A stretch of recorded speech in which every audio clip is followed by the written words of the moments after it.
Welcome to the show where we share the stories of the many who intersect with our healthcare system but are rarely heard from. My name is Kevin Poe, founder and editor of Kevin MD. Today in the show, we have Craig Pomranz. He is a vocalist and actor, and he wrote the Kevin MD article, Tomgirl and Tomboy, Rethinking Gender Stereotypes. Craig, welcome to the show. Thank you. Well, it's good to be here. So we don't get very many vocalists and actors on this podcast, so I'm certainly interested in hearing your story and journey to where you are today. I think everyone relates to the concept of the article that I wrote, which was based on an incident with my godson, because we've all gone through that period of not questioning, well, we all question who we are, but looking at things and thinking, well, should I touch that? Should I not touch that? What does that mean when you do? Or what does it mean when you look at something? And why is it that the world puts these limitations on you as far as what you should be looking at, which is a big part of the picture. Because as we live in a world of computers and media and signs everywhere that tell you what you want and what you should buy according to your gender. And so my godson had this incident where he was confused about that. And he had said, I don't like noise and I don't really like sports that much. And he was a little ADD. So I actually wanted to give him dance lessons, but his parents didn't want to do that. So I ended up giving him knitting needles because he has like an hour and a half long journey to his public school. Mm-hmm. And he started knitting and he started loving it. And then people sort of were like, well, why is this boy knitting? And then the book that I wrote came out of that. And the book, I think, is universal. It's in 11 countries, actually we're going to be in 12 this month, and 8 languages, because it's a universal idea of who we are and why we limit people on what it is they should be seen or how they should be seen. Now, when you suggested dance lessons to your godson and his parents didn't want him to do that, what were some of the reasons behind that? It's hard to know. It's because what's interesting about, especially when you have friends, and we all have friends who are in their own way very evolved people, but when it comes to the home, it's like they get a little more constrained. So first of all, my thought was, I'm a dancer also. So my thought was he was a smallish boy, and that it would help him strength-wise, and also having a little bit of ADD if there is that diagnosis, which is easily put on people at very young ages. Whatever, it's like maybe this is something that could help him focus and help him sort of with his just physical and mental stability as far as slowing down and focusing and building up his body, strength-wise. And they seem to think, I don't think they necessarily thought it was too quote unquote girly. I think they maybe thought he wouldn't stick to it or something like that. So then the next thing I thought too, I was really trying to get him to be able to focus on something, because that was his distraction was his biggest issue at the time. So knitting seemed to be the next option, and he took to it. He just loved it. So that started. So you mentioned some of the reaction to his knitting from his peers. Go into more detail in terms of what some of that reaction was, and how did he react to the people around him? Well, I think what was fascinating about it, and I think what is also true, and that is that you start something and someone looks at you askance and they think this is a little weird, but the more you do something, the more you put into it, and the more it becomes who you are and what you do, people start to respect the fact that you finish something, that you do something, and even if it's unusual. So in the beginning, a lot of his friends, or peers rather, because I don't know if they were really considered friends, but a lot of his peers sort of looked at him funny, like, why are you, first of all, on a bus? Why are you knitting? Why are you knitting this really colorful thing? It's really long and it's in the way. And also I think basically a lot of them thought, well, I don't think boys should be knitting, and he would talk to us about it. And I would say, something, the most famous clothiers and knitters in the world are men. It's a funny thing that we have this contradiction in the workplace all over.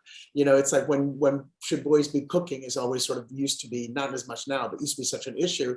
But if you think about it, all the really famous chefs are men. And so it was kind of, so he at one point had said to his mom, he was feeling awkward because all the kids were noisy and they were all doing sports and all these things. And he likes to sit quietly and knit. And then he looked up and he said, is there such a thing as a tomgirl? And that just said so much to me what that meant, because there was at that time no real longevity of the word tomgirl, but it means so much. And it's, to me, it was like a tomboy is known to be assertive and aggressive, or just athletic, or just all these possibilities. But you say tomgirl to anybody, and they're always thinking, oh, like a little sissy-ish, a little girl, is all this negative, which then you have to ask yourself, what does that say to our young girls? And it really upset me to think about how have raised generations of young women who think they're lesser than just because of the negativity of the word feminine. And why is the word feminine negative, and tomgirl is negative? And that's sort of how the whole thing sort of moved forward. Now, you wrote more about this in that Kevin MD article that you referenced. It's titled Tomgirl and Tomboy, Rethinking Gender Stereotypes. Now at Kevin MD, on this podcast and on my site, I have an audience of clinicians. So what are some of the main messages from your articles that you want my clinician audience to come away with? It's important to sort of help people embrace who they are. I think there's a very big difference, and this is a medical problem. There's a very big difference between supporting someone and maybe promoting is not the word I want to use, but there's a very big difference between giving someone support and then sort of like pushing them in a direction, because you can't find out who you are being pushed, because we all want that kind of attention, in my opinion. And I've talked about before how there are some of the most evolved people I know. Like, I have friends, very evolved parents, as it were, and their child was wearing high heels at home and wanted to leave the house wearing the high heels. And his mother said to him, well, it's really perfect and fine for you to wear this at home, but maybe in public you don't want to do that. And I had to remind her that she's like doubling down on the issue. Like, you're not saying, well, it is really a problem to do it in public as opposed to at home. And it's very hard, I think, for our clinicians. The concept of how and when to protect a child has to be defined clearly, because it's not, you certainly want to protect a child from violence, but you can't protect a child from experiences. And that means you can't protect and shouldn't protect a child from getting hurt, other than physically. And that's how they can find their whole self, if that's possible, because otherwise you get a bunch of very entitled, self-centered people who don't understand that there are other people in the world, and they don't learn how to engage with other people. Now, can you give us a case study or a story of what is, I guess, the quote unquote right way of supporting a child who doesn't participate into a gender conforming activity? Do you have any advice and tips, and maybe a story that you can share of how physicians and parents can do that? One of the problems we have in our world is that these young people can go online. Mm-hmm. So you have to sort of pay attention to what your child is saying in the terms of, in the immediacy of what they're saying, and not read into it more than it is, which is the difference between supporting them and pushing them in a direction. Because the problem is they can go online and they can find people who agree with them and actually push them in a different direction.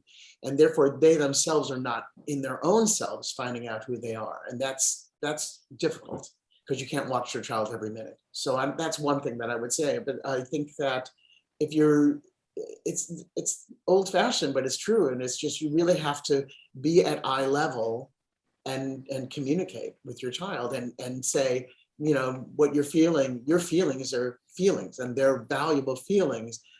But you have to also see where they're taking them and where they go, and help them understand the limits of where they can take them, so that they're not doing something so extreme that they lose track of what they're really feeling, as opposed to what everyone else is telling them they should feel.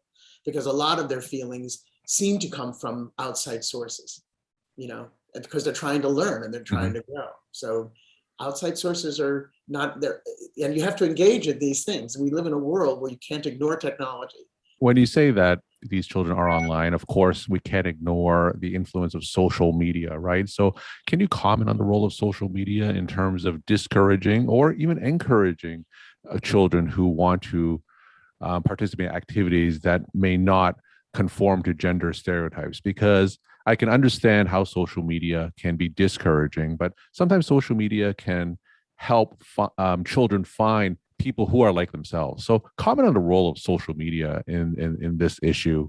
It's actually, it's interesting in all areas, because I have a young friend who was a young girl who was someone who at some point, her hair in front of her eyes, glasses, very, very, very shy. And for her, this whole remoteness was helpful. For her to have a computer and go to school remotely, she was able to sort of come out more, be more herself, not feeling the pressure of, do I look like somebody else, or am I behaving like somebody else, or doing what they want to do? So I think obviously every child is different, but I think that it's important to see where the child is engaging and what they're engaging with and who. I mean, even though they deserve their privacy, but when it comes to classes and what they see online, it's much harder to, if they're doing TikTok, it's much harder to sort of navigate what they're doing.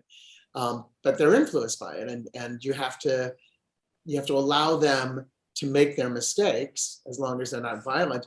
And the only way you can help is by engaging and having conversations, because what you don't want is to all these thoughts to go in their head, and they start to take them in as real. And that's it gets a little broader into getting older and relationships and things like that, and what you should do and shouldn't do, and how you should or shouldn't behave. It's hard. Those are very hard for parents to, we're still a very repressed society where we refuse to talk about sex with young kids when we should. When we should understand, if we can encourage girls to understand that they're not just vessels, and that they should know their own body so they can have a life for themselves. And encourage boys to understand that respecting each other is all these different issues that are very hard for parents to discuss with children. I'm not quite sure why, but they seem to be. And I mean, I understand the nervousness of it, but I do a lot of parenting podcasts, which is very amusing since I have no kids. But I think it's important. I think common sense is such a big part of. You lose common sense when all those extra things surround you. You get nervous, and I think you really have to stick to the facts and be as honest and open as you can, and answer questions. The more you hear the truth, the more everyone understands each other. And I know it makes people anxious and nervous because everyone's truth is different. But these are the important ways to grow and become a whole person. And when you talk about engaging with children and having a conversation with them, what are examples of some questions parents should be asking? Well, I think, as I said, it's an old school idea that you get to eye level with them. That you're not looking down on them, that you're at eye level, and then you have to be very forthright about what do you think it means to be physical with someone, or to be attracted to somebody, and what's and not be. It should be, and how to know your own body. And that's the hard part. I remember there was an episode on Oprah. I happened to watch this episode on Oprah where she had a young sex therapist on, and the sex therapists were saying, well, we have to teach girls about their bodies. And there was this huge uproar from families saying, well, I'm not going to teach my daughter how to masturbate. And everyone was like, well, okay, so what's wrong with touching your own body and knowing your own body versus other people going at your body and you're not wanting? There's just, I know it sounds, I'm making it sound easier than it is, but it is a reality. It's like that these hard things aren't really that hard other than doing them. Because the other thing is, it makes the humanness of who we are to make these mistakes and discussions help children understand this is a human thing, and that we all feel differently about these things, and we all react differently. And so these are at least parameters that I can trust. And what you want is, you want to hope that your child trusts you enough to know that you're looking out for their benefit, and that this is one way to do it, is by communicating not only to me, but hopefully to the person that you're engaging with. We're talking to Craig Pomranz. He's a vocalist and actor, and he wrote the Kevin MD article, Tomgirl and Tomboy, Rethinking Gender Stereotypes. Craig, what's some of the take-home messages that you want to leave with my Kevin MD audience? So my book, which is called Made by Rafi, is in 12 countries. And I bring that up because it has proven to me how universal this topic is. So the book covers a number of things, like how someone can become a whole person, and not be, and then you rise above the concept of being bullied or teased, because you sort of learn how to let things roll off, because you're have the support from other people, and then you also are able to just move forward because it's what you do, and you become, this is what you like and what you do. So I think that, as I said earlier, you cannot protect a child from teasing or bullying, nor should you, because bullying will always be around.